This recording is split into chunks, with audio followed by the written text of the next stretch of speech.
This is your host, Tia. This is your host, Tia. Welcome back to another exciting episode of the Top 10. Live. Geek Vibes Nation. Geek Vibes Nation. Nation. The Top 10. The Top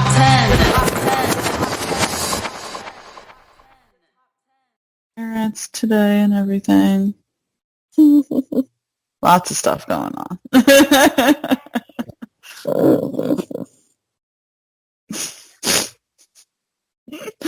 Oh my god. All right. Hello, everyone. Good morning, good afternoon, good evening, whenever you're listening to the Top 10 by Geek Vibes Nation. Just hopefully you're listening to us. Welcome again to another Top 10 by Geek Vibes Nation. I'm your host, as always, Tia, and I have with me my amazing co-host, Brittany. How are you doing this morning? I was going to say good morning. I have, we always start out with the cats, but, Dorian, I'm slowly earning his love. He's the one that's been standoffish since he was, born, and he decided to come over and sit on my head. So, progress. Progress is made. We love to hear it. Yeah, no, I mean, I have Lady, my dog, by my side as always, so, it's a good time with that. It's spring ahead, so the clock was changed. Brittany and I got to experience Brittany and I got to experience the quirks of that this morning. What's funny is I warned everybody at work, before I left, I was like, don't forget Sunday. And they're like, oh, we won't. And here I am. I'm like, please kill me. Yeah, Brittany and I have been friends for about 7 years now. And in many ways, we are similar. And in many ways, we are different. And the one thing that we differ on is I'm a morning person. And she is most certainly not. I need my beauty sleep. I need all of it. Well, I guess I'm just okay with being ugly. God, you are not. I know. I just wanted to be self-deprecating for a second. It was my birthday yesterday, subtle flex, and so I'm allowed to do that. At least I'm not one of those people that have a birth month. People who just need the entire month to be a celebration of them. And I'm like, I'm fine with the one day. I'm gonna need you to you do it in reverse though. You do it my birthday was a week ago, right? You go in the reverse. You can, where it's it's my birthday coming up. My birthday, you're gonna do this to me right before my birthday, and now you're like, my birthday was a day ago, and you're gonna be like this. I don't ask for a lot in life, so it's when it comes to my birthday, it's I'd like at least that one day. I'd at least like that one day. Ooh. But that's just me. It is what it is. I'm now 31 years old, and I both feel older, but the same age at the same time. It's weird. It's I never feel particularly different. It's just that when people ask you how old you are, and you're like, oh, fuck. Kind of questions. There's something I was going to say with the birthdays. I'm trying to remember. Oh man, I can't remember. I was going to tell you something, I was going to joke about your birthday, but now I can't remember it. You got poop brains. I know, Brittany. I'm quite aware, Listen here, Linda. That just reminded me of there's this YouTuber called Daz Games. I don't know if you ever heard of him, but he has this bit where there's always a Linda. Linda doesn't exist, but he's always Linda whenever something goes wrong. Poor so Linda, just whoever you are, who isn't a real person, but I'm gonna feel sorry for you. The fictional Linda, but I am thankful for Brittany being here this morning for our top 10 most overrated movies. I thought this would be fun for us to be salty for a hot second, because when we get to do salty episodes, we usually do a pretty good job at it. We love being negative. We love being negative. So I thought that this would be fun. I think we should just dive right into it. But of course, before we do that, we have to give a quick shout out to our awesome friends over at Stranger Damies, who are currently now in their second campaign of their Dungeons and Dragons podcast. Stranger Damies is a part of the main Damie family of podcasts where They Call This a Movie, which is an awesome movie review podcast they do weekly. And Stranger Damies is great for people who are into D&D. If you're into 80s references and all that, you're going to have a good time when it comes to Stranger Damies. You can, of course, find Stranger Damies on Twitter and Instagram at Stranger Damies. They are part of Geek Vibes Nation. They're good friends of ours. Dan and Mark, two of the members of Stranger Damies, have been on this podcast before. We just have to get Anthony on at some point. But please make sure that you go check them out. Show them some love. Let them know that Tia and Brittany sent you over there. And yeah, again, like D&D is fun. People have loved it for years, and it seems to have gotten its comeuppance again after Stranger Things came back. So make sure you check them out. But Brittany, now let's get into the top 10. So why don't you start us off with your number 10 most overrated movie? I'm gonna say one, but I'm gonna need you to not hurt me, okay? Okay, Tia? I'm here. Sorry. I had to mute myself for a second. I was waiting for you to go. Fight Club. Oh, that is... I hate that I'm putting that on the list right now. I don't like that. I don't like that at all. I don't agree. I will let you have your moment because I put Karate Kid on a show a few weeks ago about bad endings in movies, and I think that hurt you. So apparently this is revenge for that. Apparently you have to hurt me back. Is that what you're saying? No, I'm saying you're trying to hurt me back for having put Karate Kid. Okay, Fight Club is really good, right? And I do like the twisted turns of it, but people obsess over it. People still refer back to it. And I do think it's a great movie, but I think people obsess over it way too much where they let it be like, they like make it be like their anthem, if that makes sense. And it's like, I get it, and I do enjoy it, and maybe I'd feel different about it if I maybe, like, I grew up with it and, like, watched it multiple times, and I didn't watch it until I was an adult. But I don't know. It's good. It's good, Tia. It's just, I don't think it deserves quite the cult following that it does. Please don't hurt me. I am Jack's utter disappointment. For those who don't know, that's a running theme in the movie. I consider Fight Club my favorite movie of all time. Still to this day. No, you don't. I do. Just because I don't talk about it as often and I obsess over, say, all the Marvel movies and everything, Fight Club is still to this day my favorite movie that I put down. Why don't you argue your point of why you think it deserves the cult following that it does?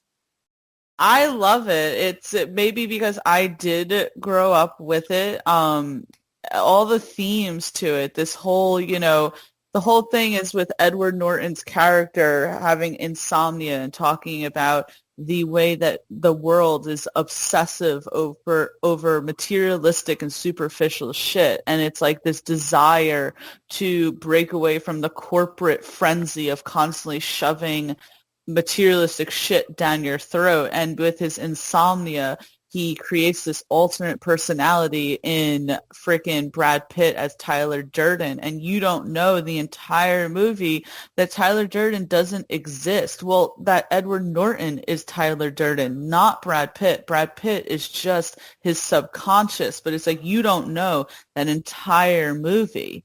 If you go back and watch it, you see like the little hints, but it's still like so out of left field, but it's fucking phenomenal. You have Meatloaf as Bob, the way the whole fucking I do movie love Bob, starts, though. this is Bob. Bob has bitch tits. The whole thing between, and like no one say like a good person, which is like the greatest thing about it. It's like no one really is a hero for you to be rooting for.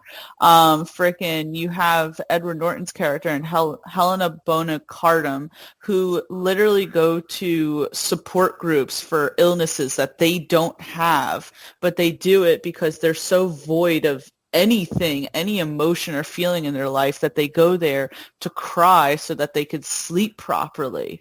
And it's so fucking messed up. And Edward Norton this whole time thinks that Helena Bonham Carter is having a relationship with Brad Pitt's character when in fact she's having a relationship with Edward Norton's character. The whole entire movie, Edward Norton's character does this thing where he always talks about like, I am Jack's utter disappointment. I'm this, I'm that. The fucking scene where he's beating the shit out of Jared Leto and he's literally like, I just want to destroy something beautiful. I mean, if you hated Jared Leto, I mean, it's a great fucking movie because he literally gets the shit beat out of him in it. Oh, And then the very end where they're, Edward Norton and Helena are standing there and you start seeing the buildings come down because of the movement that Tyler Durden was able to push actually accomplished what they were looking to do. I love it. It's an anarchy sort of film. It's like anything that, say, Heath Ledger's Joker wanted to do in The Dark Knight, it was almost like semi-accomplished in Fight Club. This whole anarchy, let's bring down these big corporations that are literally controlling people's lives and telling them what's important. It's like, oh, you don't have the latest Gucci bag, then you're fucking shit. It's, to me, growing up as a angry teen who was like spelling her name with the A with the anarchy symbol. oh I my God, Tia. I ate Fight Club up. I don't agree that it's a movie that you should look up to. There's some, like I saw this one thing that it's like if you meet a guy and he idolizes Tyler Durden, you should turn around. And I'm like, I agree with that. I agree that none of the people in the movie are good fucking people, but I still love the movie. Maybe it's like, I know it's probably like an age different thing too, because it came out in 1999. You got to remember, I was 5 years old in 1999. So I had time for I the was hype nine. too. What? It's not like I saw it when I was 9. I saw it when I was in high school. I don't know. My thing is like, it is really good. I'm not going to take that away from it, and I'm not going to take the fact away that it's your favorite movie. I guess just for me, growing up, I always heard, rule one, don't talk about Fight Club, or something like that. And it's like, and I remember just everybody so obsessed with it, and I watched it, and I was like, man, this movie is really good.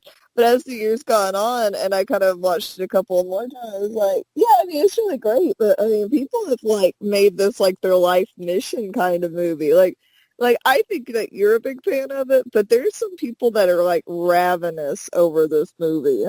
Well, because I think people are taking the message that was in the movie too seriously, but the whole point of the movie is showing like that you shouldn't do that. Like because the whole thing, right? You hear about Fight Club and they're like, the first rule of Fight Club is don't talk about Fight Club, and you're like, oh, it's a movie literally about a Fight Club. It's not.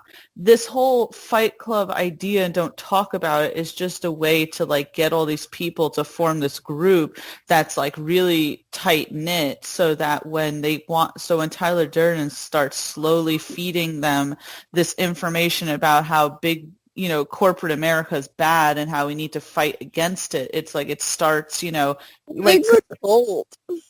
but that's the thing. It is a cult because at the end, it's like none of them have their names. They're like, we're all Tyler Durden, It's very Negan. We're all Negan. We're all Tyler Durden. We're all Tyler Durden, So it's like that's the whole point of it, right? And it's like you're not supposed to actually join this cult in like real life. Like the point of showing you in the movie is like, yes, big corporate is bad, but also reacting this way is bad as well. It's like showing you that there can be a middle ground So yeah, with people who make Fight Club their entire personality, it's like they're missing the entire point, I feel, of the movie. Um, One last thing I'll say about what I love about this movie is that I just think it's creative. There's that one part in the movie, right, where Tyler Durden, like Brad Pitt's Tyler Durden, says that his job is that he like does the movie reels at a movie theater. He's the one who like changes the, reels when it needs to. And what he And does then for fun is splice porn in. he literally splices porn. But if you watch the movie and if you blink at some points or you pause at some points, they do that in the movie. Because I've watched it over and over again where I'm like, wait, what the fuck did I just see? And I like stop it and rewind. And it's like they literally do that throughout the movie during times not when Tyler Durden's talking about it. It's just other times in the movie, all of a sudden, like a porn scene is spliced in, and you're like, holy fuck. To me, as a movie, I think it's brilliant. I love Fight Club. I will never not love Fight Club. I feel like I heard I our guess friendship. I guess I could understand, again, what you mean by that there are some people who take this film too seriously. But as a movie, I think it's fucking perfect. And if they ever tried to redo it, I would literally, like, vomit. Leave it alone. It doesn't need to be fixed. No, not at all. So I love this movie. I hate that you put it on the list, but I will allow Sorry, baby girl. I'm sorry.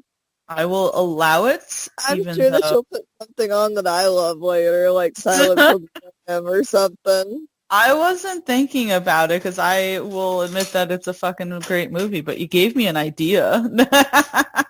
Have a lot of Karate Kid. Well, yeah, that's a very overrated movie. You're But fucking amazing. rated. Anyway, let's move on from Fight Club. I'm gonna see what I want to put on here. What's gonna hurt you the most? Let me think about it. I'm not a vindictive person like you are. No. Oh, it's the funniest thing I've heard all day. I am going to put it, I know that you've seen these movies, but I don't believe that you're overly a fan, but I want to put them down because I feel like suddenly I'm seeing like this huge love again for these movies, and I'm like, I thought we all acknowledged that these movies are crap, and we moved on. Yes, I can already guess. Oh my God. Is it the TikTok? Like what's going on with TikTok right now? No, what the fuck is that? I'm talking about Twilight. I'm talking about Twilight. TikTok Oh, is insane with Twilight lately, and I'm like, I thought we agreed this was an awful series. see, I don't see that because again, like the one thing I'll say about TikTok is that it's so good with its algorithm. I've hated on TikTok for so long because I'm like, I hate these fucking, like teens who are doing all these dances and becoming famous for this shit. But it's like, I think the algorithm is like, if you watch like 3 videos that are similar, like all together, all of a sudden it starts showing you those things. So it's like my algorithm is full of like millennials making fun of Gen Z, Native American TikTok, heavy metal TikTok, and like food TikTok. And it's the best fucking thing. So I don't see the Twilight, thank God. I think with the Twilight because they're like funny things, right? Like where people are making fun of it, but also like really like bringing home like it's like people have got Stockholm syndrome for fucking Twilight, and I don't understand. Well, I bring it up because I'm seeing it on Twitter. All of a sudden, my Twitter feeds are like talking highly about this movie. And again, it's like, I thought we all acknowledged that these movies were terrible. But apparently not. Apparently people are trying to bring them back, and I want to gag. Like, baby, who told you this was a good movie? Did your parents lie to you? Some of those kids that were born during that time are getting older. I know. And it's like, so Twilight, I was in college, but like my freshman year of college, right? I believe when the first movie came out. And people were obsessed, Brittany. Like, it's not a joke. People were literally walking around with freaking t-shirts of Team Jacob and That Team Edward. I kid you not. makes me gag. I know it does make me gag. Brittany, talk for 1 second. I'm just gonna mute myself. No, you're fine. I think like with TikTok I'm seeing right now is like the things are funny and like I never for a second I couldn't tell if people just didn't like it and they Maybe were like, oh, did it wrong or something. Tia, you're not muted, buddy. Oh shit. I'm sorry about that. My bad. It's okay, bud. Thank you. Sorry. I had to take care of something, everyone. But what you gonna call it? Yeah, I don't know about Twilight. It's like when I I was was in college, as a kid. when when when I was younger, I think like in high school, my mom got me the book, right? Because it was number one and shit like that and all that, right? And so she was like, "Oh, my kid's a teenager. This is number one amongst other teenagers and shit like that. Here, let me get this for her." And I think I've said this before. I think I got like 5 pages in and like shut the book completely and just fucking threw it out because I got to the part where Bella was like, "I'm half albino," and I was like, "Okay, no, I can't fucking handle this anymore," right? But Yeah. it's like when I was in college, I freaking remember all the Team Edward, Team Jacob fucking t-shirts and shit like that. And I just was like, why do people like this shit so much? It's such a bad message for like young girls, right? You know, with Edward being so obsessive and Bella like being so like Bella suicidal doesn't for kill him. herself in the movie. That's what I'm saying. It's like, what kind of messages are these promoting for children? Because she doesn't want to live a life without him, or like something like that, or she wants because he leaves, right? Because he's like, oh, I'm bad for you, and she ends up trying to like throws herself off a cliff. I think it's been a long time. No, I know. It's like, and listen, it's like, I've never seen the movies. So, people may say, oh, well, you've never seen them. How could you make a judgment? But I think I can make a judgment just fine. I've seen clips. I've seen things about the film. I think that as a franchise, first of all, it's ugly looking. Like, I've seen YouTube clips. I've seen that clip of the baseball, like, scene and everything, which is just fucking laughable that it even is a scene. I don't like the effects. I don't like the makeup. I don't like the graphics. Everything is in this weird, like, greenish gray hue that I don't understand. So it's like, I really don't get it at all, what the love for this franchise is. Maybe you can help me because you've seen all the movies, right? I didn't see all the movies. See, I read all the books because it was during that time where everybody was reading it. And I never was Team Edward, and I was never Team Jacob. I had to remember his name. I never got that far with it because the movies were so bad. Like, I remember watching the first one and going, oh no, this is awful, because she had no personality. She didn't really have personality in the book, and now looking back, I'm like, because I read all the books, but I don't know. And then the creator was going to make like a gender version, and it kept getting like leaked, and she threw a fit and was like, I'm not going to finish this now. And I was like, well, alrighty then. Alrighty then. Yeah, it's like, far be it from me to like criticize another writer, but Stephanie Meyer cannot write. I'm sorry.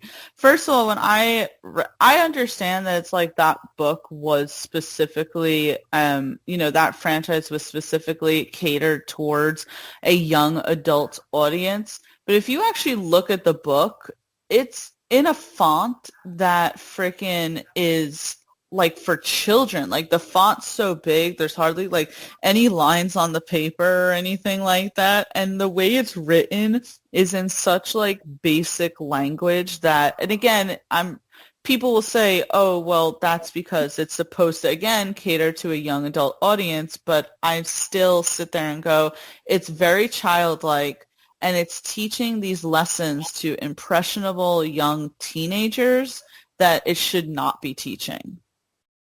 I don't know what you just made me think of. Like, when you have to write an essay and you have to hit the 3 to 5 page limit, so you just increase the font size ever so slightly.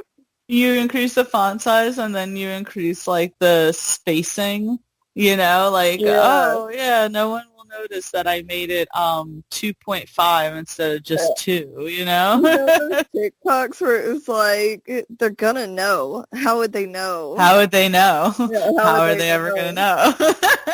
So Twilight is my number 9. I think it's a very overrated. I don't know where the love is coming from again for these books and movies. But I wanted to stop. The only desire that I've ever had to watch Twilight is to just do a podcast like this where we just shit on it. That is my only reason why I've ever thought like maybe I should watch it. But besides that, but then I see clips of it because again, it's going around Twitter and I sit there and go, yeah, no, never mind. Man, I do not go watch it and go top 10 worst moments of the Twilight. But The I would whole only want to do movie. the first movie because I don't want to watch the whole series. No, fuck that. Fuck that. But yeah, so that's my number 9. Brittany, what's your number 8? I think I'm gonna go with one I actually like, right? One movie I actually am a big fan of. I'm gonna go with Unbreakable. Like from the Oh Glass man, series. really? You love that movie. I do love that movie, but as a movie itself, it's not. It's kind of. I'm trying to think of the word for it. It ends so abruptly, and it doesn't. It's kind of like, yes, the twists are fun, right?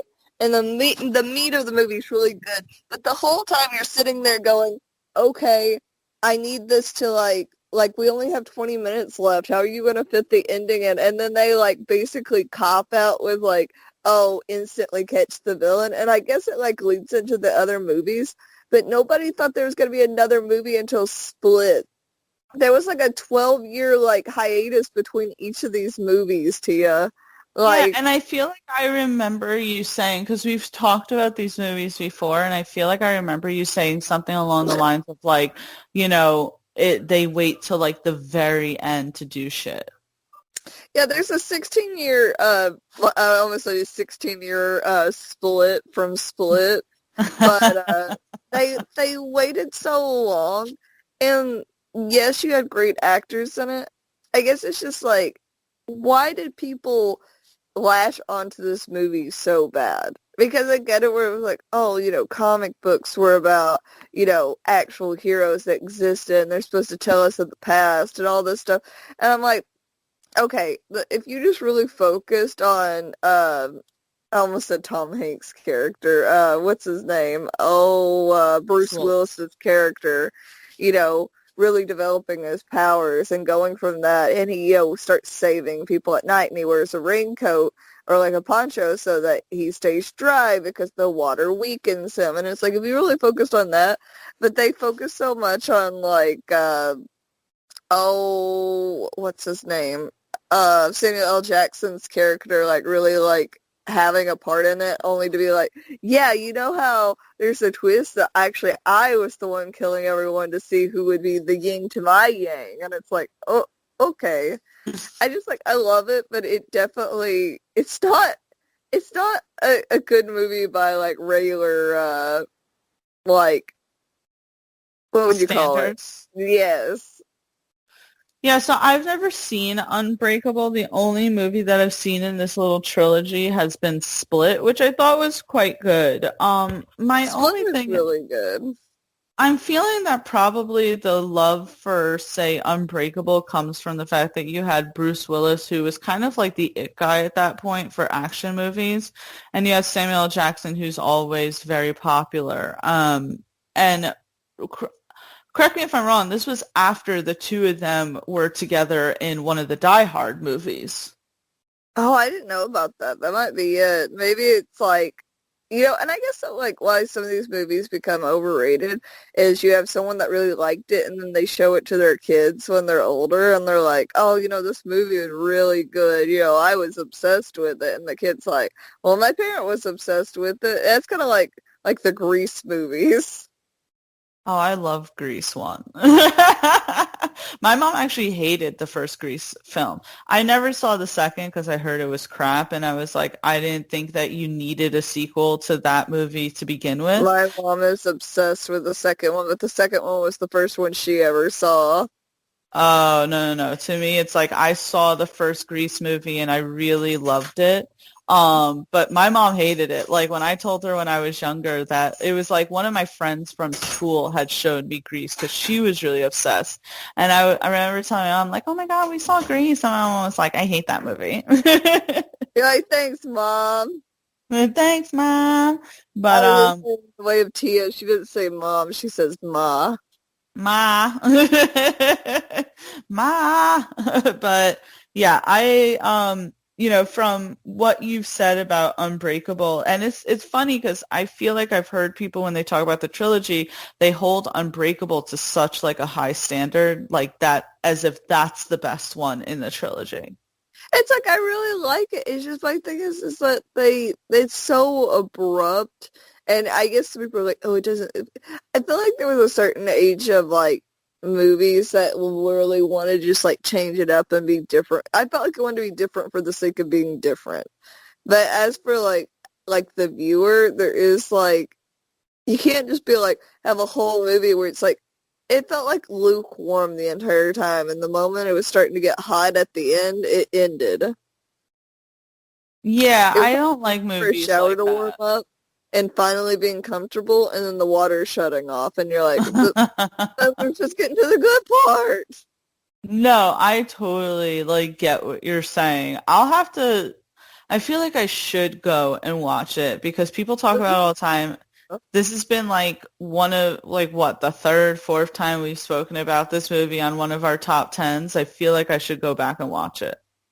You should. I think you would be very like, the fuck? Like, you would get what I was talking about. And that's why it's like, I'm afraid of getting hate for this podcast, but there's just some movies, it's like you love them. I just don't always get it. It doesn't make the movie any worse. I just don't understand people's like cult following where they make it their entire existence type movies. You know what I mean? No, I get you. I'm trying to think who else does that where it's like the Harry Potters, their entire Oh existence. my God. They take a friggin' quiz online that tells them what house they're in, and suddenly it's like, oh, I have to be enemies with anybody. It's like the zodiac signs, except down to like four Yes. houses. Which I am tired of the Gemini slander on TikTok. I Well, swear. Geminis are the worst. Wow. As a Yeah, you hate As a Gemini. Pisces, I have to say, you Geminis. No. You're best friends with a Gemini. You're dating a Gemini. I don't know who other Geminis you have in your life, but I feel very attacked. And which, on that note, when people are like, oh, they're two-faced, and I'm like, I'm so tired of that. They're twins. I can't help that they're twins. Whatchamacallit? No, you, Paulie, and Cindy are Geminis. We always just laugh because I remember when Paulie and I first started dating, we were looking at like zodiac signs and it was saying something along the lines of like how Pisces and Gemini should like never fucking like be in a romantic relationship with each other. Oh, And we're like, well, no. we're some years in right now, so I guess we're gonna stick around. But it's just funny because it's like, I don't know how much I like believe in the whole zodiac thing. I don't think I do much at They're all. fun. Huh? They're fun.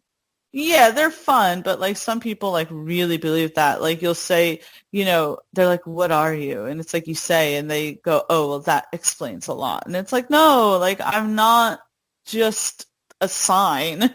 Like you can't just say like that explains a lot or oh, I know who you are. And it's like, "No, you don't. No, you No, don't." no, you don't. But Yeah. I'm gonna hit number 7. Good pick with Unbreakable. My let me see who I have. Yeah. Mine is going to be I'm very sure that you've never seen this movie, but it came out I think 2 years ago. The Irishman on Netflix. Dude, I've not seen it, but I've heard good things, but Okay, well I think it's overrated. So The Irishman is directed by Martin Scorsese. It stars Al Pacino, Robert De Niro, and Joe Pesci, right? And it's 3.5 hours long, first of all. So it's like super long. So it takes you forever to frickin' even say watch it. I at one point think I paused it because I was like, oh my God, this is like going forever. And I paused it and it was like an hour in. You still had 2.5 hours left of the oh my fucking movie. God. So, it to me it crawled. And I just didn't think that the story was that good. I mean, they had where I think it was like Robert De Niro was the primary guy. The whole thing is like that he was say like the first Irishman, get the Irishman, to frickin' get a ring, which it was only reserved for like Italians and everything like that. But the thing that was like so weird about the movie is that the movie was taking place primarily, say, in the past.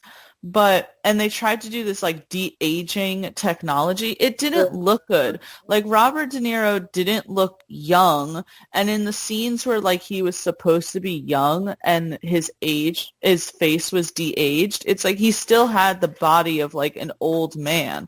Like there was one scene where he literally had to like go and beat up a guy for being fresh with his daughter.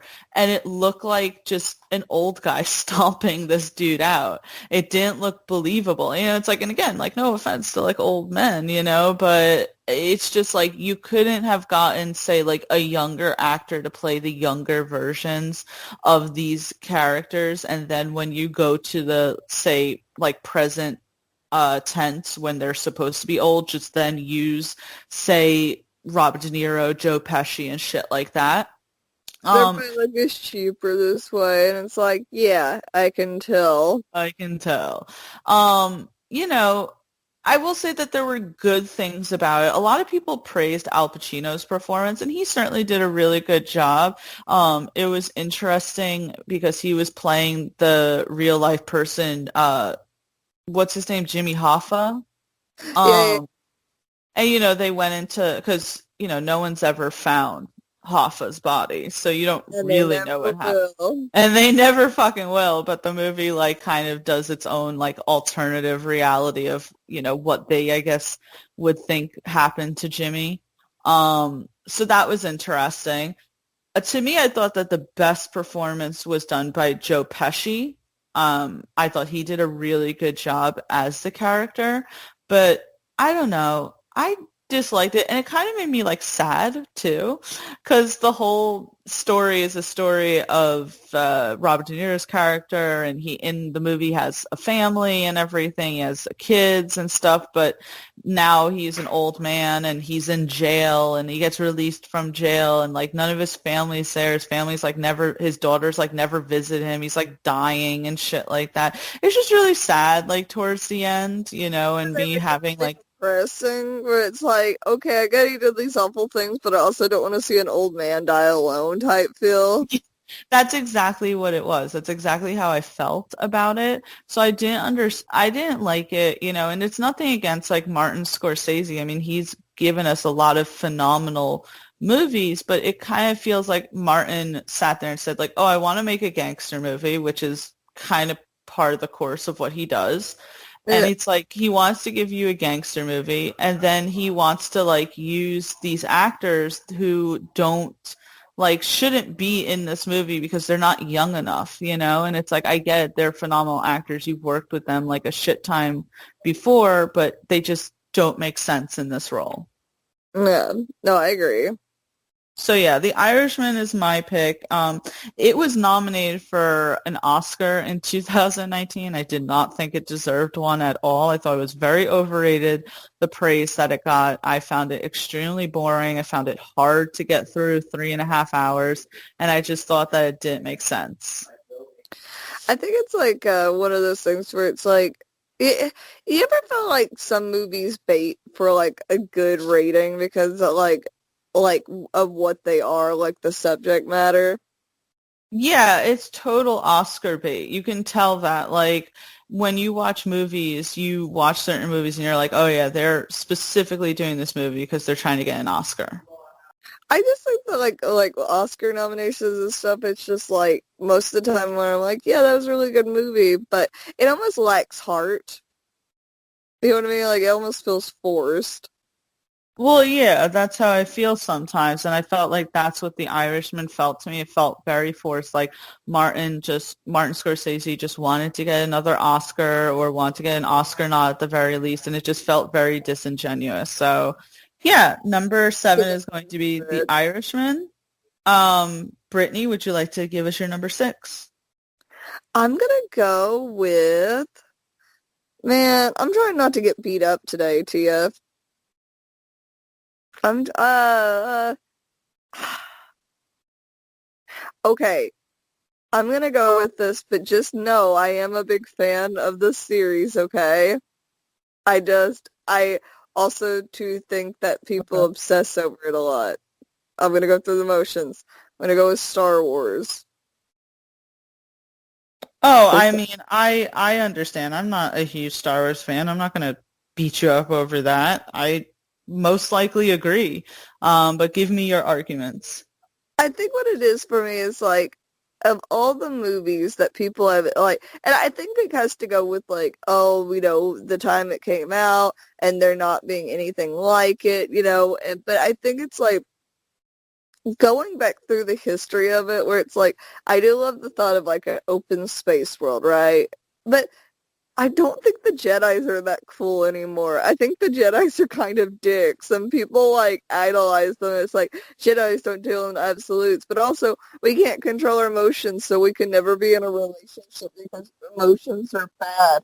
And then they go, "Oh, here's the Sith who are bad because they have accepted their emotions," and it's like, and they can't control them now. And I'm like, um, I kind of, I get it, but that's why I felt like The Mandalorian focused on like, yeah, there's two sides of this war. Every time y'all celebrate, beating us, it normally means that millions of us die in the Empire. Yeah, and I really love that when it came to The Mandalorian too, like the story that they were going with, because it's like you've only seen things from the perception of, Jedi and Sith, and it's like both are, some, okay, this is gonna, like, I agree with you. I want you to keep going of why you think it's overrated, but it's like sometimes I forget who's who. I'm like, wait, who are the people that we're supposed to be like rooting for again? Because it's just like I don't understand it. The Jedi certainly, but anyway, you know what? Before I do it, you keep going. No, what it is just like I think it's like hard because it's like it goes back to it's not really the movies for me, it's the obsessive fanning for it, if that makes sense. It's like people make it their entire existence. They're like, I love It this makes Sith. it makes sense. Yeah. And I'm like, it is really cool because you've watched how, I became obsessed with Transformers, and even for a time you were obsessed with Transformers. But I could also accept that, hey, they're just giant transforming robots, And then, like, but you would want to argue, be like, but they have a rich history, and blah, blah, blah, blah, and all this other stuff.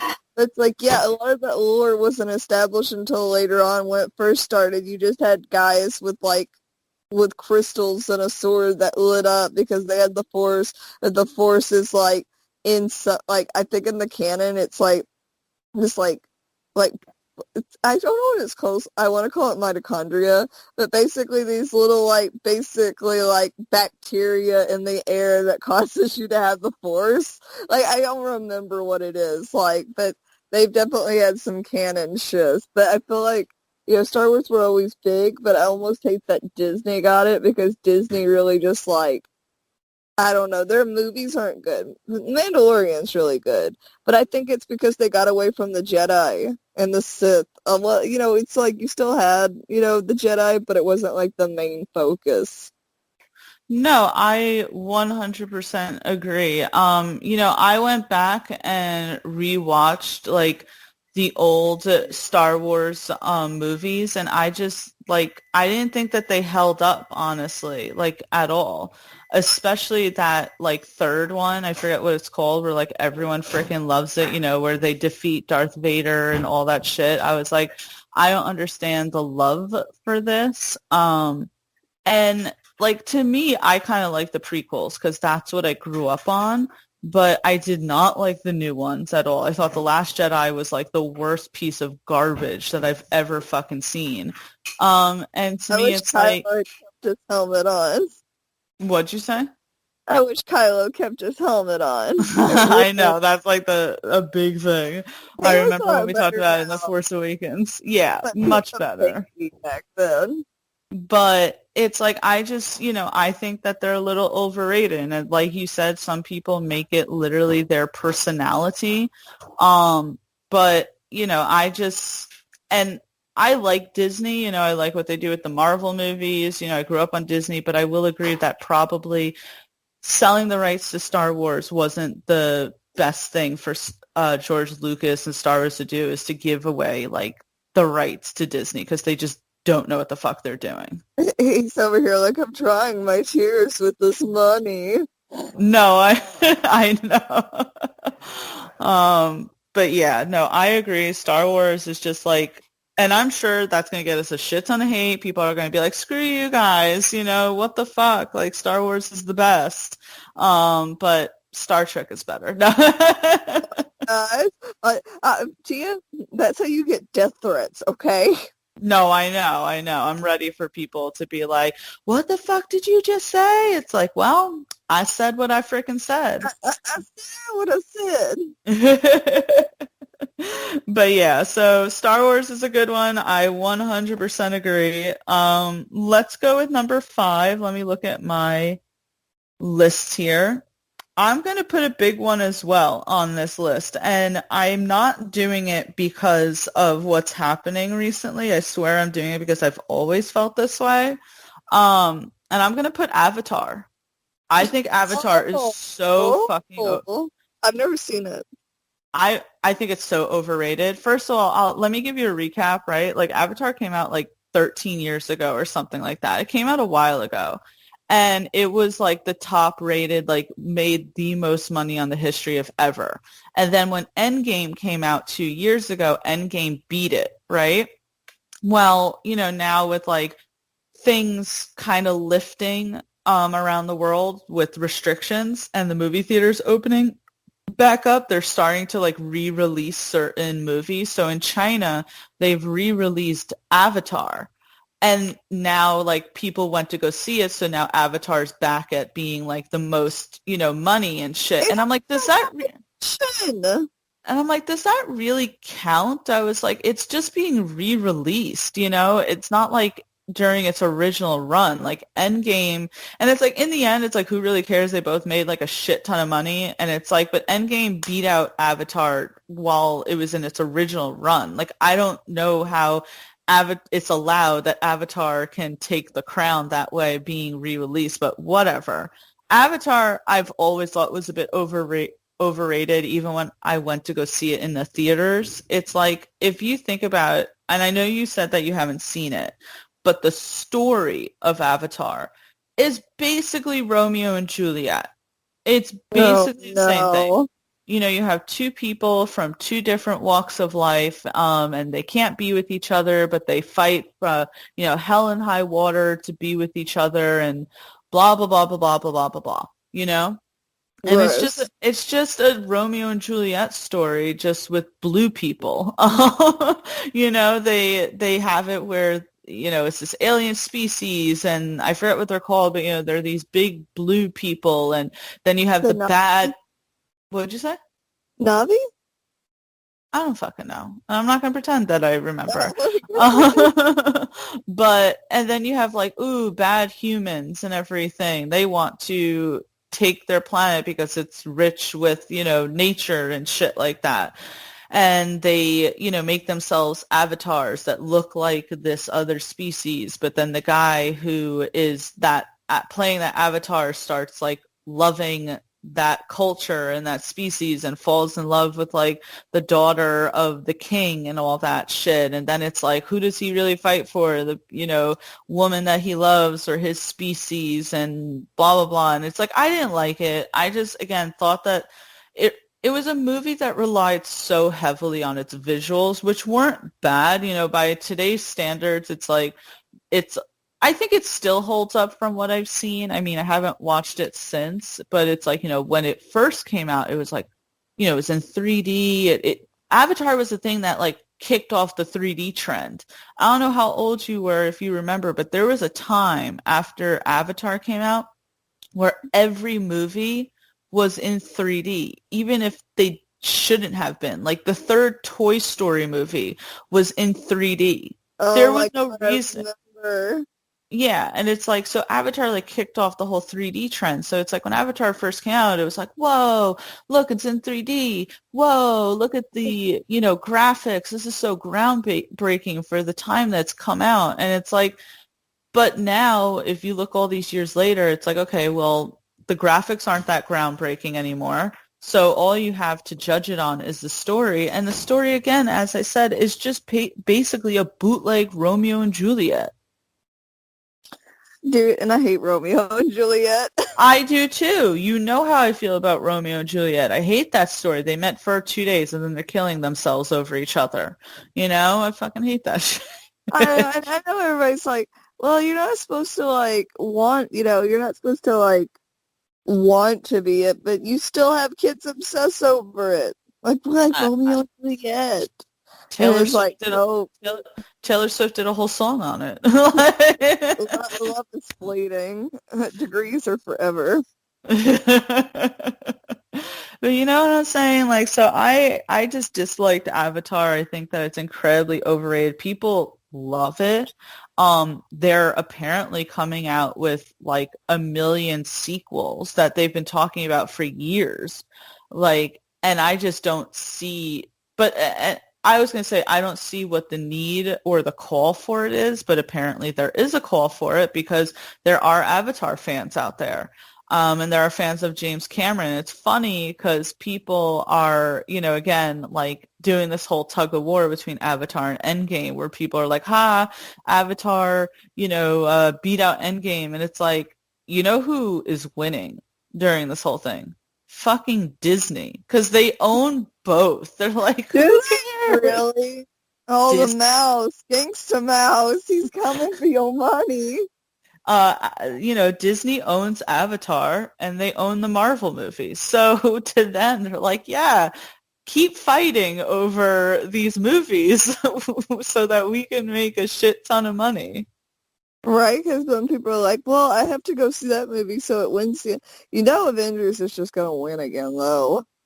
I've seen several people say, like, just wait until Endgame gets re-released. Like, as soon as Endgame gets re-released in the theaters, people are going to go see that. And it's just going to be this tug of war between Endgame and Avatar. No, they're both long-ass movies, by the way. Well, yeah, I forget how long Avatar is. It feels like forever, but Endgame is 3 hours. But I don't mind Endgame being 3 hours. Like, The Irishman being 3.5 hours felt torturous, but for me, it's like, I don't mind Endgame being 3 hours. I'm like, it's the end of this huge saga and had to, like, go through a lot. And so to me, it makes sense for it to be as long as it is. But, yeah, Avatar... No. No, I feel that. I still haven't even seen it. I know my parents liked it, but I never hear them talk about it again. Yeah, to me it's very forgettable because, again, once you get past the graphics, the story doesn't stand up. I know. There was something else I was going to say about it. I really don't remember anything about it. Like, I haven't seen it, but I always just hear people talk about how pretty it is. And I'm like, that's good for you. But what about the story? Can you tell me the plot? No, and again, I think that if you talk to anyone who's a fan of Avatar, the thing that they jump on is like, oh, it's so gorgeous. And it's like, I'm not taking that away from the movie. I recognize that it's a pretty movie, but again, what What's of the the story? substance? So yeah, I don't get it. But I guess congratulations to Avatar for beating out Endgame 13 years or so after your original run. Like, doesn't make a whole lot of sense to me how that's possible. Congratulations. I'm just saying if, they didn't re-release it due to like COVID and shit, right? They wouldn't have ever re-released it if it weren't for the fact that, COVID happened. Now they have to start, getting the movie theaters filled up again. But, there's no original movies right now. So they're like, let's re-release some of the big ones, right? To get our money going. It's like, I get that, but I just don't understand how that counts at all. I know. But I wish they would be like, well, they win again. Be like, yeah, but we still technically beat you. You're kind of like, that's kind of like completing a race and they keep running past the finish line. You're like, I already won. They're like, yeah, but look, I'm further than you now. yeah, exactly. It doesn't make sense. It should not count. So I don't count it, but whatever. Brittany, what's your number 4? Let me see it here, because I have two more, correct? Yes, you do. I'm going to go with Batman versus Superman. Ah, that was on my list too. Oh, sorry. No, I don't give a shit. Because I have one for my number one that people laugh at, but Batman versus Superman. Because, dude, did we see two different movies? Did I see a movie differently than other people? Because I feel like Apparently. because I'm like I feel like I'm taking like crazy pills. I was at like before COVID and everything. I was at like not a Christmas party. One of my friends would always want to watch like WWE, and they would do like the pay-per-view, right, or like whatever it is called. And everybody would come over, and I remember there were some guys that I knew back from GameStop days, and I said, oh, blah, blah. I go, I just don't see how anybody sees the new DC movies as good. And they're like, ugh. But Batman versus Superman, I was like, did we see the same? And they were like legitimately hurt over it. I thought it was ridiculous. I was like, dude, I was like, this is not a good movie. What are you talking about? And they're like, no, like it's just different, it's just a different style. And I'm like, a different kind of bad that tricks you into thinking it's good. Yeah, I am convinced that I've seen a different movie than other people have. And my thing is like, if you made a good movie, why do you have to continuously put out different versions of your movie? And I know I'm not, this is separate from like Justice League, right? But Batman versus Superman also had different versions. It had its theatrical cut, it had its extended director's cut, and then it just recently came out on DVD with like a different cut. And it's like, if your movie's so good, why do you got to keep putting out 1,000 different versions of the movie? It's like, oh, no. What you saw in theaters, it wasn't his original vision. You got to watch the one that has an extra 30 minutes on it to really, understand. I think what gets me is like the movie itself is bad, right? But you do have like the obsessive fans, but they're like the type that like, like when people are like, oh, you said this, it means you're a fucking awful human being. And in some cases, I'm like, okay, I get where you would get that opinion. But on this, it's like, you don't like this movie? You must be a shit, awful, fucked up human being. Fuck you. And in some cases, they're like, oh, go kill yourself. And I'm like, that's really fucked up. If you say something negative about like, if you say something negative about their god, Zack Snyder, they're like, you're a worthless human being. You clearly don't know anything good with your life. You said the most fucked up thing ever, and you should go kill yourself. And it's like, it's a movie.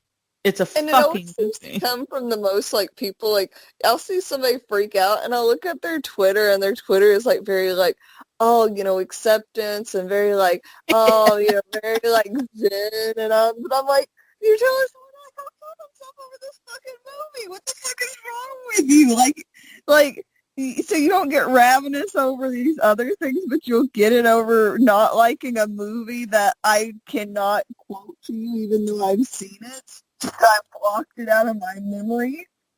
I've seen that before where you see their profile and it's all about like love and acceptance and all that. And then again talk badly about their god, Zack Snyder, and ooh, the claws come out. But Ryan yeah, on Twitter's always like trolling everyone, and I'm like, dude, you're playing with fire over here? These people are crazy. that like seriously, I don't understand the love for Batman versus Superman. I really feel as if we're like watching two different movies because people will sit there and be like, Justice League was so awful, and it was so awful, but it's like I don't see the difference between Justice League and Batman versus Superman. I'm like, they're kind of all in the same vein of being awful movies. You Not know, awful, but I would watch Justice League over Batman versus Superman. yes, 100%, 100%. Um, I'll go quick. Like we've shat on Batman versus Superman so many times, but it's like, Henry Cavill was fine as Superman. I think he is a good casting, right? Yes. It's just they never seem to know what to do with him. I did not like Ben Affleck as Bruce Wayne. Not only did I feel like he wasn't a good age to be Bruce Wayne, I didn't like this whole tired, act of his. It looked like Ben Affleck didn't even want to be there. And it's like, He looked like he was just like, but I will say, like reading some things about it, it felt like his heart was not into it from the beginning. Like they said that he was kind of like in a rough spot mentally as it was, and that I think like all the Ravenous fans and stuff like just put him like over again, if that makes sense. well, I mean, that could happen, I mean, that could happen to people. And it's understandable, right? That's Yeah. why, like, I didn't understand people who want him back as Batman so badly. And I'm like, Ben Affleck himself said that he doesn't want to come back because it just was too much for him. And I'm Yeah. like, if you were such a fan, you should respect his decision with this.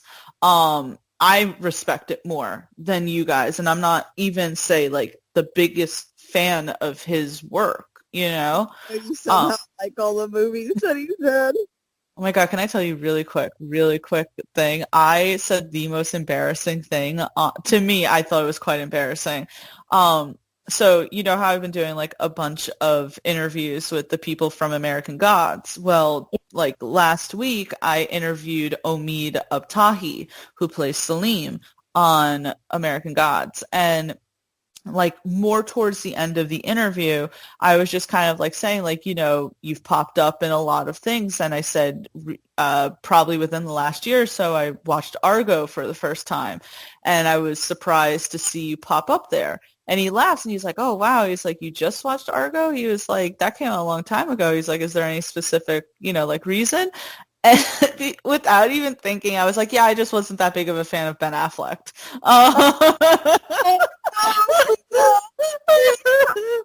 And then like I quickly backtracked and I'm like, yeah, but I just wasn't familiar with his work and now I've seen it and he's a really good visionary. And Yeah. Omid was like You backtracked like a motherfucker. And then so like after we stopped recording, I like, talked for 2 seconds with Omid and I was like, oh, I'm so sorry for saying that. And he laughed and he's like, I understand where you were coming from. And he's like, you did a good job in, then correcting yourself. And I was like, I feel like I didn't. But Don't even worry, because remember, like, I'm not going to go into the full thing, but I've had some awful takes just not thinking about it and sticking my foot in my mouth, not even thinking about it, just like, oh, this matches up, this is fine, and then you're like, oh. Oh no. Oh no, no, no. I know exactly what moment you're talking about, but yeah, whatchamacallit, I can respect Ben Affleck now, right? I'm still not the biggest fan of a lot of his roles, but I think he's a good director.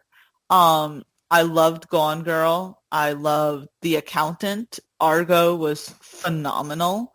Um, I just don't think that he was good in the role of, say, whatchamacallit, as Batman, right? I just didn't think it was good. And I thought that he didn't want to do it, and you could tell that. So it's like, I disliked that. I disliked the Batman casting. I disliked the whole idea of Batman versus Superman.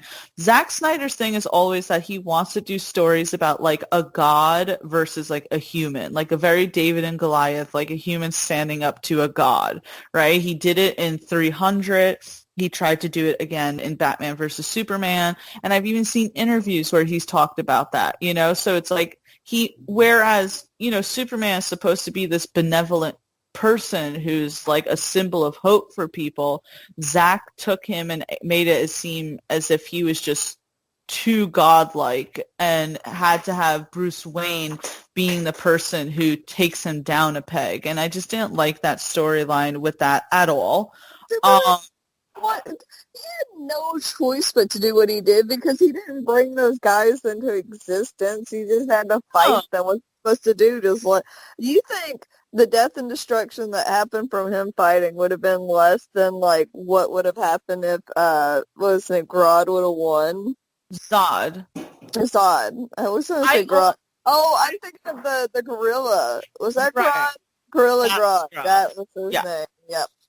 I always say that. Like, it's the same thing. And, you know, I'll kick it back to Marvel too, even though I'm a Marvel fan. It's like, you know, that's why I never understood the Sokovian Accords, you know, the whole thing. Like, oh, well, you know, frickin' most of Sokovia got fucked up during the Battle of Age of Ultron. And it's like, yeah, well, Ultron was going to destroy the entire world by making Sokovia a literal meteor, you know? And it's like, I guess it's because they're like, well, who made Ultron?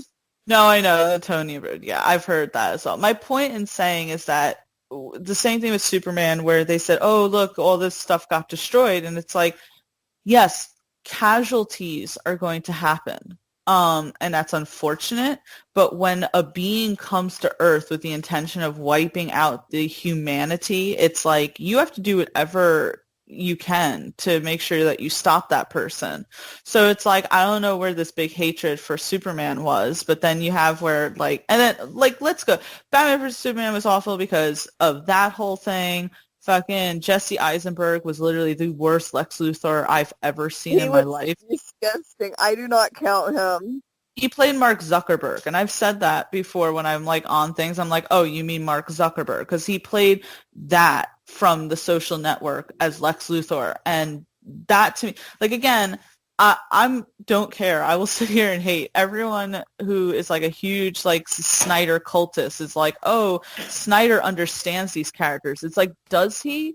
Because he has Batman using guns. He has Lex Luthor as like a tech millennial, you know, bullshit. Guns. He had Batman use guns, and I'm like, there's literally a famous panel in a comic book where Batman breaks a shotgun in half and says, this is the weapon of the enemies. We will not use it. We don't need to use it. And it's like, so you're saying that you understand Batman, but yet you're having him use a gun. Doesn't make sense. Go against everything he's ever stood for. Yeah, it's completely 100%. You put Batman and Superman against each other, and it's like, I'm sorry, the suit that Batman built looked like shit. And it's like, again, Superman's a literal god, right? Well, he's an alien, right? But the strength of what you would imagine a god would have strength as. And freaking Paulie said a demigod. There you go. A demigod. Yeah. He's indestructible. The only thing that beats him is a little green rock, which is almost hilarious, but you know what I mean? It's just a rock. Which ends up giving freaking Lex Luthor cancer. Yep. I remember that plot line from Justice League Unlimited. You know, I remember, like, to me, I was like, that's canon. I mean, I can't see any reason why it wouldn't be. To me, yeah, no, 100%. I believe that's canon. But the point is, like, you have Batman versus Superman. How is he supposed to fight him, you know? And then you have Wonder Woman thrown in there for no reason, which no complaints. Gal Gadot is amazing and arguably the best thing about that freaking movie. The Martha scene, which is the most cringy fucking scene. Uh, Martha! Oh, and Lois Lane just pops up out of nowhere, conveniently. Same thing she did in freaking Justice League. Another, You said the name! I hate it. oh And my God, then that the scene. biggest crime of all with Batman versus Superman was them misusing Scoot McNairy and not making him Oh Metallo. my God. I was saying, we're going on the Scoot McNairy thing. Always, always. If they would have at least followed through with that, I would have been a little bit more interested. Fair enough. Fair enough. Batman versus Superman was horrible. I 100% agree with you where it's like, I think we're watching two different movies. To me, I felt so, okay, can I tell you really quick? Freaking, I watched that movie a couple of years ago with Paulie, and I remember we sat down and watched it, and once it was done, I was like, that's the worst 3 hours of my life. Zack Snyder needs to give me my money back. Probably fell asleep in. Paulie fell asleep during Justice League. We went That's what. Which to, means I fell asleep that last time through it. And we the went thing to is, go like, see we've given it the try. We've had open eyes with it and went, you know what? yeah, Okay, let's watch it. But I've been burnt too many times to spend that much money to watch a bad movie. we went to go see it, I think literally it's last week in theaters, right? I didn't jump to see it in theaters. I think it was like, weeks had gone by. It was one of those things like, you sit there and you go, let's go see a movie. What's in the theaters? And it's like, oh, Justice League's in. I guess we should go see it. It is a superhero movie and, whatever. I guess this is like the last week it's out pretty much because it'd been in the theater for a while at this point. Oh, it's only 2 hours. Let's go watch Yeah. it. And I remember there was at some point in the movie, I was so bored that I sat there and I was like, if I'm bored, he must be bored. And I looked to my side and Paulie is asleep. And I'm like, okay, this is a terrible movie. Right. Um, he's saying he doesn't even remember it. That's how bad it was. That no one knows. That's why we have to have, by the way, Brittany, be prepared on Twitter because the Snyder Cut is coming in a few days. So the 4-hour version of Snyder's vision is coming. I mean, the internet will be insufferable in a few days. That's the thing is like it's kind of like when I used to like it's not the movies that get me as much as the fandom when people get ravenous. That's like Dream, like the Minecraft streamer. Like I think he's probably pretty cool. But dude, his fan base is ravenous. Isn't that the same thing with like the fan base for like Tommy Innit and George Not Found?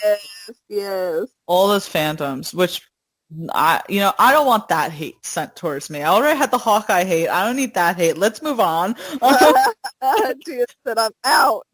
Batman versus Superman, perfect. Let's continue. I'm going to pick a movie where I feel like I'm going to get a lot of hate for.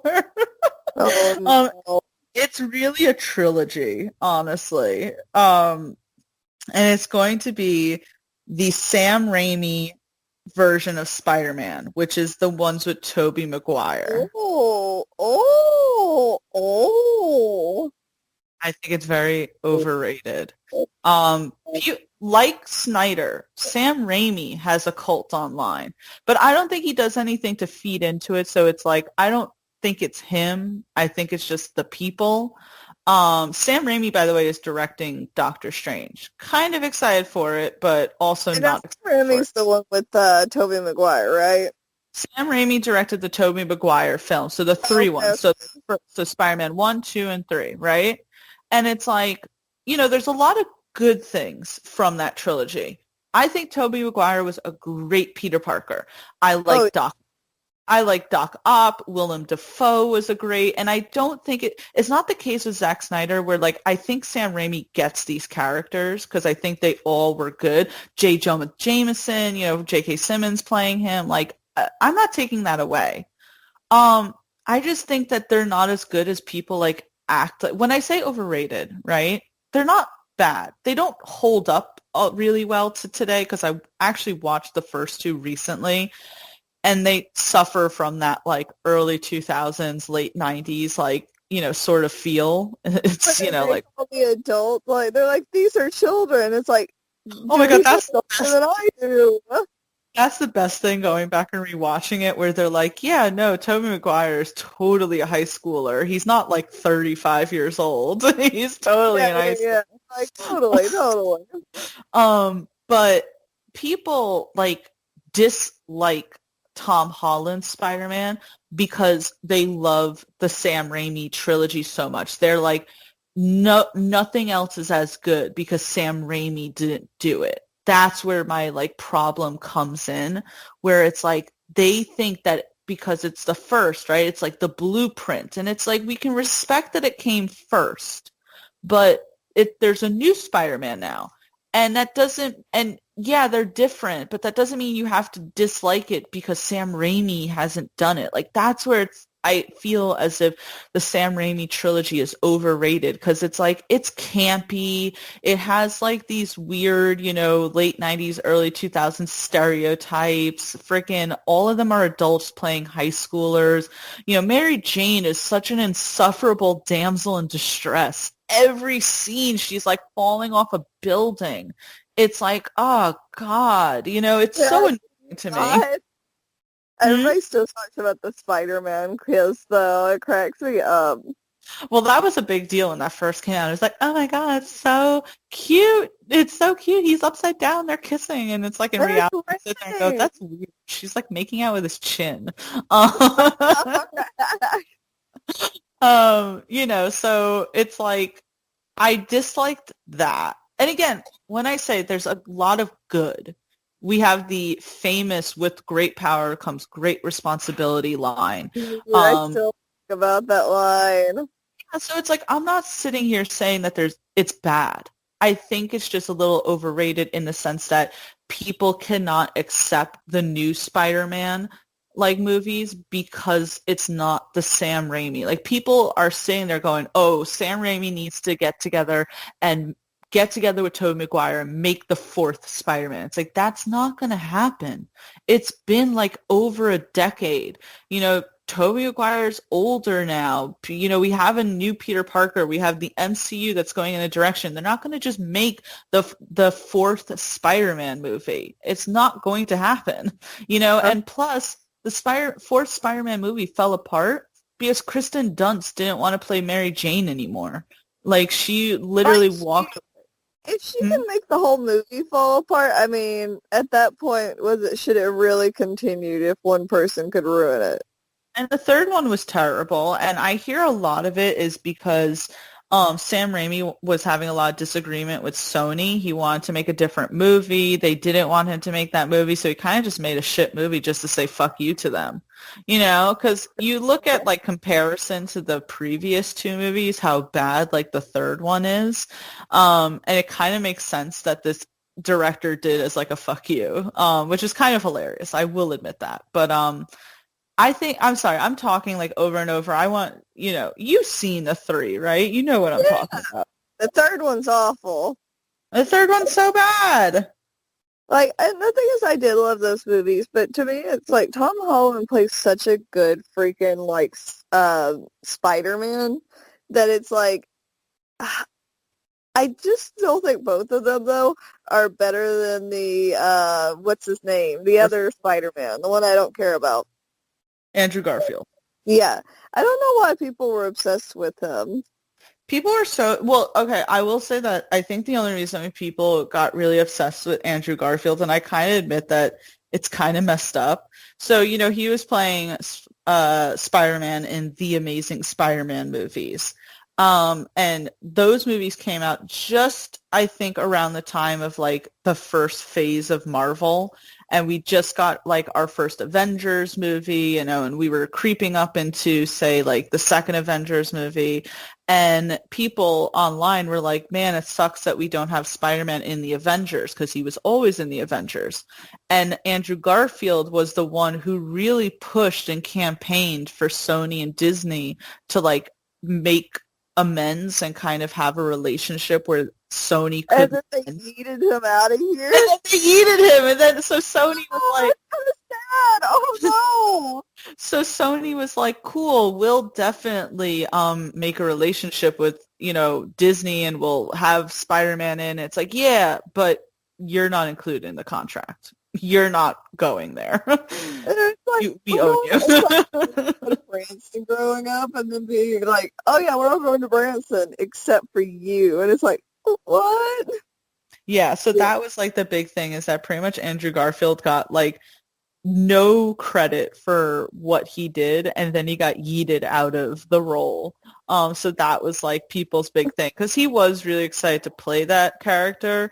There was like a Comic-Con where he showed up in the Spider-Man suit, and like no one knew it was him until like he decided to take the mic from something and then took the thing off, and people were like, oh my God, it's Andrew Garfield. So it's like he clearly loved the role, but I never saw either.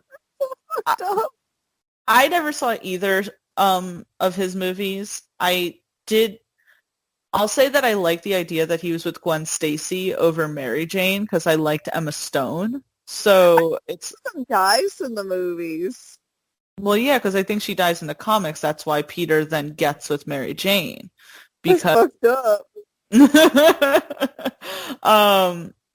I heard that the second one was bad. They tried to shove like too many villains in it, and people didn't like it for that reason. Well, all right. I guess I can see that, where it's like, dude, that's like a little too much to focus on. Yeah, so I find the Sam Raimi Spider-Man trilogy overrated, not really because of what he did, because yeah, I look back on it and I don't think it holds up that much, but you can't blame the movie. It came out in the late 90s, early 2000s. It was one of the first Superman, superhero movies out there, not including, say, like the Batman movies. And, for many of people my age, Tobey Maguire was our Spider-Man. So I don't dislike it in that sense. I just mostly dislike it because it feels like the Sam Raimi fans can't let it go. People ruin the best of things, where it's like, we could fully accept, like, yeah, this is a good movie, until everybody freaks out over it. It's like that. It is. Like, didn't the Transformer fandom ruin it for you? 100%.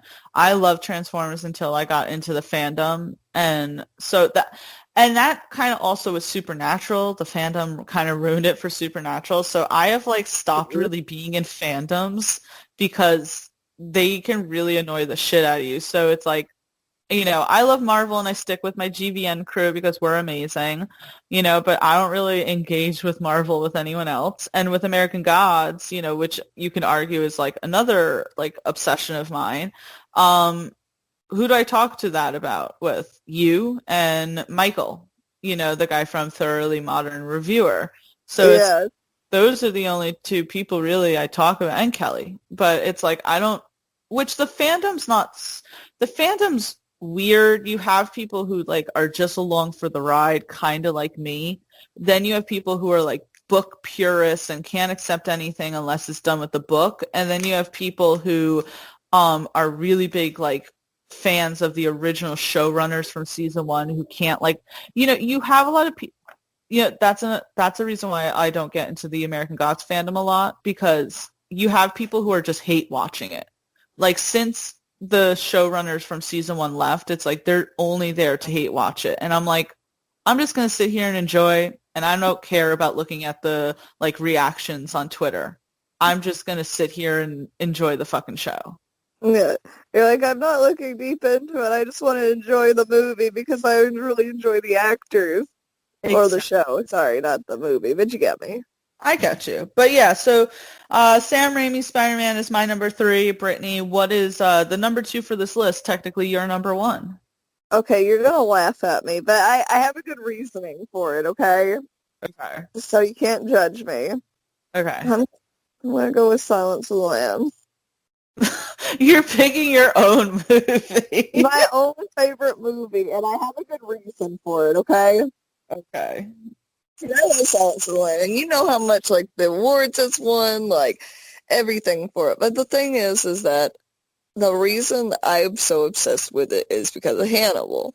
Hannibal shows up, I think, what is it, like 8 minutes out of the entire movie? And Yeah. the rest of it's really good, but anytime I'm like holding it to a true high regard in my head, it's for Hannibal. It's not really for Clarice, even though she's amazing, but we're kind of seeing like, you know, Clarice is getting her own movie, right?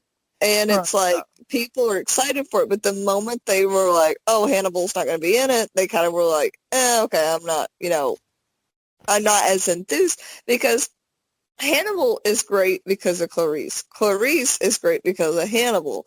They're not like, oh, one of those things where it's just like, oh, Clarice is just bad by herself, because I thought, she does make a really important note, like, on, being a woman in a very male-dominated world and the way that those men treated her, when she's trying to become a detective and kind of like finding her own way and kind of being, that fierce force. So I think that's great. But the thing is that Hannibal and Clarice played so well off of each other. Now, if I had an entire movie where, Hannibal was never in it and it was her tracking him down and all that stuff, I think I would still be like, this is a great movie, but I wouldn't be like, this is my all-time favorite movie.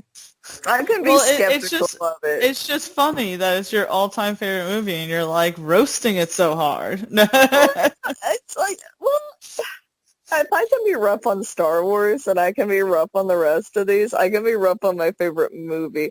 But just because that's the thing, it's like, I think it's important. It's like, it can be overrated and still be your favorite movie. It's just like, my thing is that if I had a full movie that was all about Hannibal and Clarice, it would probably become my all-time favorite movie at that point. But there's more to the story than just Hannibal and Clarice. There is the story about Buffalo Bill and, the women he's killing and the well and everything. But still, when I watch the movie, sometimes I do skip through some parts because I'm like, oh, I've seen that part a million times. But watching the Hannibal and Clarice parts never get old to me. And I think it's important to judge a movie by more than 8 minutes of the actual film. I can't remember if it's 8 minutes or like 16. It's like something like very few. It's under 20 minutes of Hannibal. Yeah, it's one of those like tidbits, but whatchamacallit it. So I obviously knew about Silence of the Lambs, right? I knew about Anthony Hopkins as Hannibal Lecter. How could you not, right? But the first time I saw the movie was actually with you a few years ago. And then we rewatched it a few weeks ago. It was on, and we just decided to watch it. And it's good, right? It's good. It's because it's funny because you could tell it's not a movie that they really made during that time. There's a few things, like looking back watching it, that I would say change. The transitions are a little strange in it. And there's a lot of scenes that, like, if you notice back in the day, scenes used to have like no background like noise, like nothing to like, no background music. It was just very like plain sounds. I don't know if that makes sense, but there were a few scenes where I was like, I don't know, but Hannibal Lecter is phenomenal in it. I He's mean, the best. The best. there's a reason why Anthony Hopkins won an Oscar for that, even though it could have very well have only been, say, 8 minutes of screen time. I don't know, like, because I haven't seen it like a whole lot, and I'm not as big of like a fan as you are. I love it. I think it's a great movie, but I'm just not as like invested as you are. So I can't say if it's necessarily overrated or not. It is just funny when you look back and you're like, wow, Anthony Hopkins was only in it for like a solid 10 minutes. It felt like it though. It feels like his scenes are like, I think because he's the catalyst of the movie. Like everything that goes on is because he gently guided her in that direction. Not that like, oh, they wouldn't have been able to find out on their own, but it's like, you know, her boss, which I can't think of his name off the top of my head, like, you know, the dude that wanted her to basically be the sacrificial lamb to, you know, Hannibal to get this information. I still want to know how he knew that Hannibal would like her enough to, I don't know, but that may also lead back to, you know, they have a long history together, those two characters.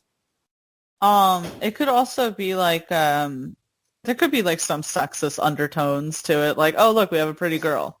Give it to Hannibal. He'll melt, you know, for her. Yeah, he'll melt. Oh my gosh.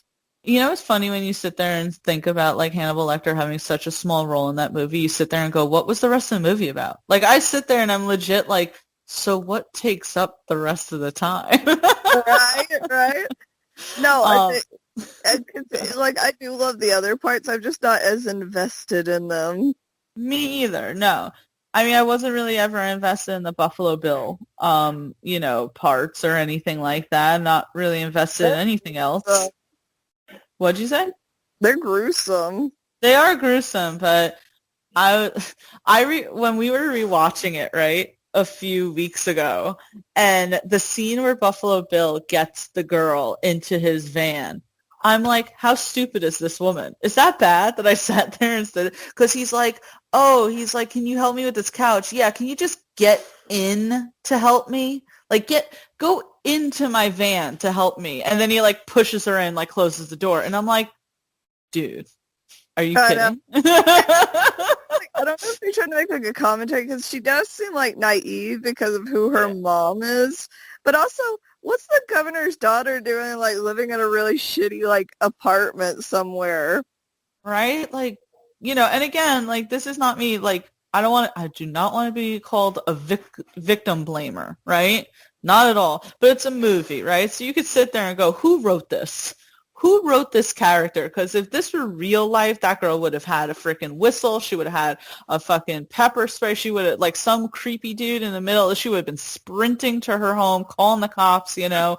Like, the fact that she was like, oh, okay, sure, I'll put all my groceries down and, like, get in the van and shit like that.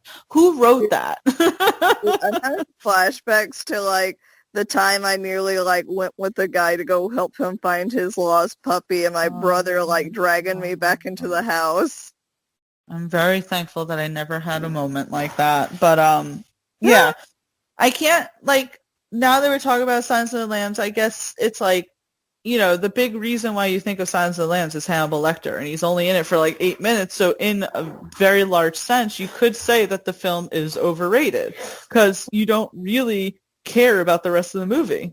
So, and my thing is, like, don't get me wrong, still my favorite movie, but I think it's important to give it the fair treatment that I gave all the other ones. So I think it's perfect. Silence of the Lambs, number 2. Let's get down to the number 1 in our top 10 most overrated movies. I'm going to go through the list before we get to number 1. We have Fight Club, Twilight, Unbreakable, The Irishman, Star Wars, Avatar, Batman vs. Superman, Sam Raimi's Spider-Man, Silence of the Lambs, and the number 1 on our top 10 most overrated movies is Karate Kid.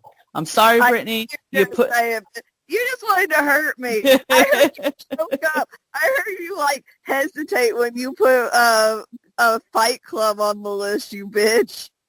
You put Fight Club down, I gotta put Karate Kid. But no, seriously, like, I love freaking Cobra Kai. You know how much I love Cobra Kai.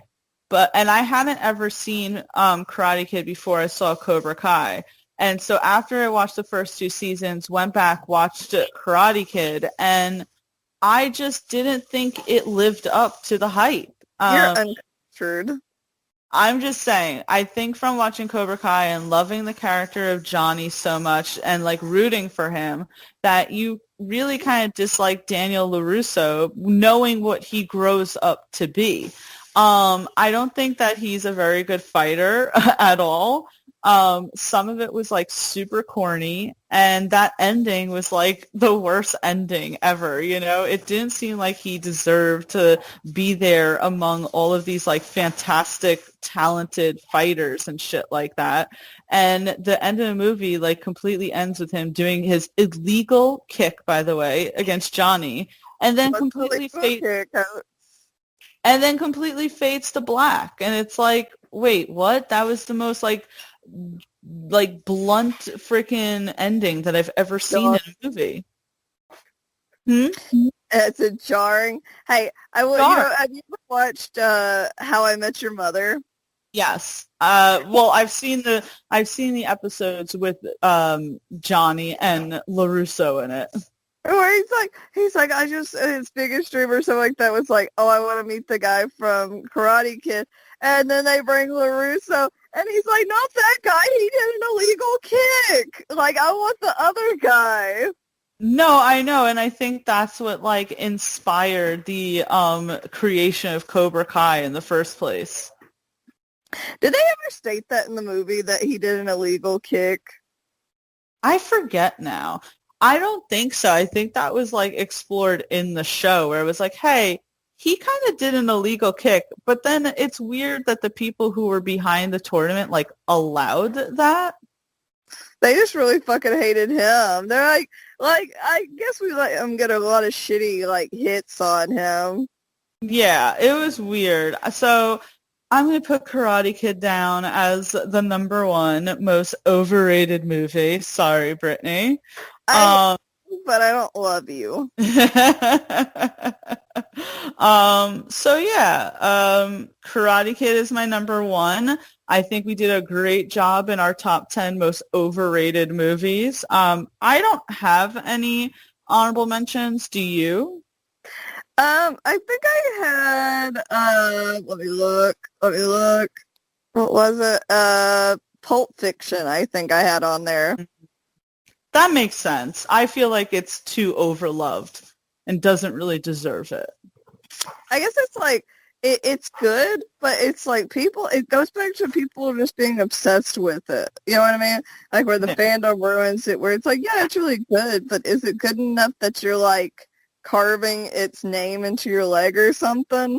Oh, like, Jesus. I've had that at school. At school, like, people were obsessed, like, during that phase of school where people were like, yeah, I'm going to do crazy shit with, like, dude, there was a guy I remember in school that liked to, just for the shock factor, put eraser burns in his skin while we were in the middle of class so he could see your reaction, and I was like, oh, no. Oh, no, no, no, no. Oh, no, no, no. I feel like I had those same exact people in my school. It's like, you need a hobby, a better hobby than what you're doing. A better hobby than that. But, well, you know, Brittany, I think we did a fantastic job with our top 10 most overrated movies of all time. Do you still love me? Even though I put your favorite movie on there? Slightly. But you're like, first you oversleep, and now you do this to me. Baby, you keep hurting me. You're gonna catch hands. You're just gonna catch hands. But Brittany, why don't you let everyone know where they can find you, what you got going up next, and all that good stuff. I'm hoping to not be found in a grave after Tia's done it. But you can always find me at Twitch on Itty Bitty Brit, Twitter at Itty Bitty Brit 0, and I think TikTok at Itty Bitty Brittany. I had a friend that was like, you don't know your own TikTok name, and I said, I don't know, I forgot. What'd you say? It's like you just made it. I know. I was like, well, I made it a little while back, but I couldn't remember. Like, I think Itty Bitty Brit was taken, so I was like, I'll take Itty Bitty Brittany.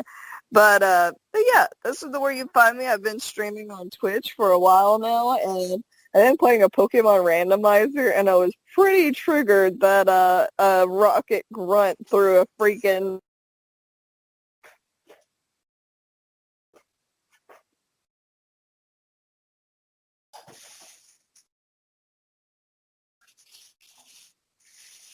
Oh, we might have lost Brittany, maybe? Well, I'll finish up for her. Please make sure that you check out Brittany and all her fantastic thing. She's a very dedicated streamer who spends a lot of hours making people happy on Twitch. As for me, please make sure that you check me out at geek5snation.com. It has links to all of our social media outlets there. You can also check out my interviews that I've been doing with the cast of American Gods. I've interviewed Ian McShane, Bruce Langley, Ricky Whittle, Eric Johnson, Omid Abtahi, Yatidi Badaki. Please make sure you check that out. You can find me on Twitter and Instagram at TC_Stark. And we will see you again next time for next week's Top 10. Have a great day. See ya.